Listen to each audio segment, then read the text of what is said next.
अगर आप भी लेना चाहते हैं देश दुनिया की तमाम जानकारी तो आज ही सब्सक्राइब करें हमारे चैनल को। साथ ही नीचे दिए बेल आइकन को जरूर दबाएं ताकि हर अपडेट आप तक पहुंच सके। नमस्कार, साक्षी न्यूज नेटवर्क पर आप सभी का स्वागत है।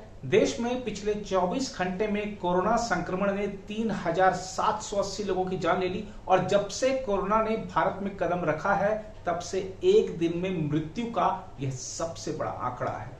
इसके साथ ही देश में पिछले 24 घंटे में 3,82,000 से ज्यादा संक्रमण के नए मामले सामने आए हैं, जो दिखाता है कि स्थिति कितनी विकट है। इस बीच राष्ट्रीय राजधानी दिल्ली में जरूर केस कम हुए हैं, महाराष्ट्र में जरूर केस कम हुए हैं, लेकिन मौतों की संख्या भी बढ़ती जा रही है।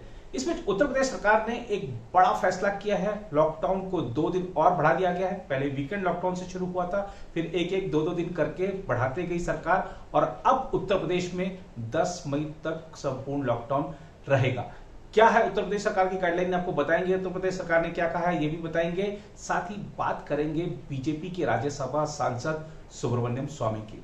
सुब्रमण्यम स्वामी ने कहा है कि देश में कोरोना की स्थिति विकट होती जा रही है और अब लगता है कि इस स्थिति से सिर्फ नितिन गडकरी ही निपट सकते हैं। क्या कहा है सुब्रमण्यम स्वामी ने इस रिपोर्ट के अंत में, देखिएगा। बहुत चौंकाने वाली बात कही है और ट्विटर पर एक तरह से तूफान खड़ा कर दिया है। बहस हो रही है कि नितिन गडकरी ही क्यों, तो इसका जवाब भी सुब्रमण्यम स्वामी ने दिया है। क्या जवाब दिया है ये भी आपको बताएंगे, लेकिन शुरुआत करते हैं आज की रिपोर्ट की कोरोना के ताजा आंकड़ों से।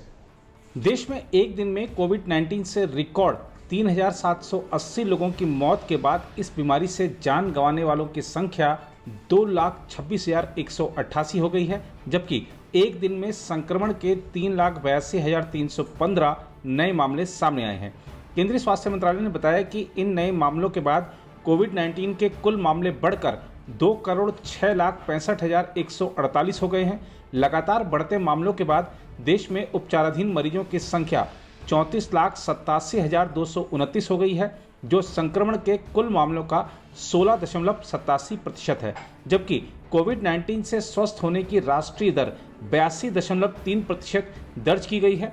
मौत के नए मामलों में सर्वाधिक 891 मौत महाराष्ट्र में, उत्तर प्रदेश में 351, दिल्ली में 338, कर्नाटक में 288, छत्तीसगढ़ में 210, पंजाब में 173, राजस्थान में 154, हरियाणा में 153, तमिलनाडु में 144, झारखंड में 132, गुजरात में 131, पश्चिम बंगाल में 107 और बिहार में 105 लोगों की मौत हो गई।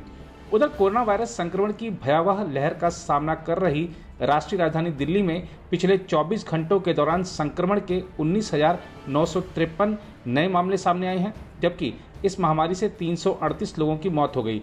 दिल्ली के स्वास्थ्य विभाग ने बुधवार सुबह बुलेटिन जारी कर यह जानकारी दी।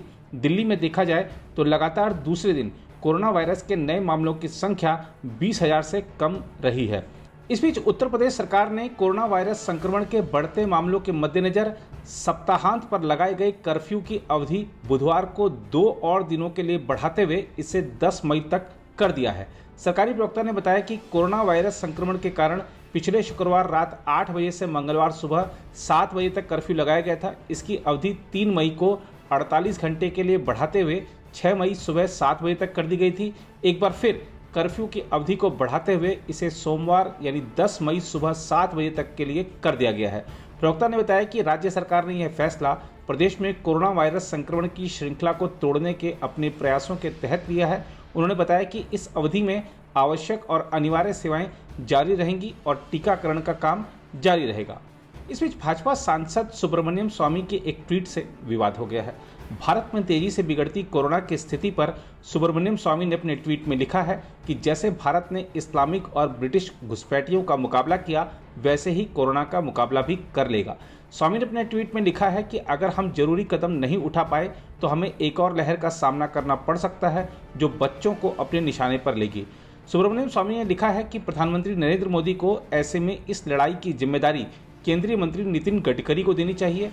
पीएमओ पर निर्भर रहना बेकार है। भाजपा सांसद के इस ट्वीट पर सोशल मीडिया में बहस छिड़ गई और कई लोगों ने जब स्वामी से सवाल पूछे कि नितिन गडकरी को ही क्यों कमान सौंपी जानी चाहिए, तो उन्होंने कहा कि कोरोना संकट से निपटने के लिए इंफ्रास्ट्रक्चर फ्रेमवर्क की सख्त जरूरत है, जिसमें नितिन गडकरी ने खुद को साबित किया है।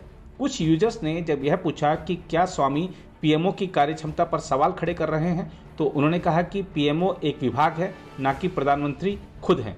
उल्लेखनीय है कि स्वामी की यह टिप्पणी तब आई है जब हाल ही में कांग्रेस की ओर से कोरोना की बिगड़ती स्थिति पर केंद्रीय स्वास्थ्य मंत्री डॉक्टर हर्षवर्धन का इस्तीफा मांगा गया था।